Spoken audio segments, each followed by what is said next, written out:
মুসারে আল্লাহরে জিগাইবানি, আমি গরিব মানুষ, আমি ভালো কিছু কিনতে পারি না, ছেলে মেয়েকে ভালো কিছু খাওয়াইতে পারি না, ভাঙ্গা ঘর, এত গরিব, ভালো করে ঘর বানাইতে পারি না।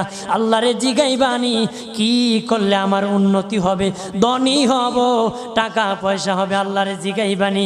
আল্লাহ মুসা নবী কই ঠিক আছে, আল্লাহরে জিগাইব তুমি কেমনে ধনী হইবা। আল্লাহ নবী মুসা নবী তিন রাস্তার মোড়ে যা দেখে একটা লোক বসে আছে, তার দুই হাত নাই, দুই পা নাই, দুই হাত নাই, দুই পা নাই। ওই লোক ডাক দিয়া কয়, মুসা রে, জীবনে কোনোদিন নিজে হাঁটতে পারি নাই, নিজ হাতে খেতে পারি নাই, কেউ খাওয়াইলে খাই, নতুবা উপবাস থাকি, বৃষ্টি আসলে ভিজি, সেখানে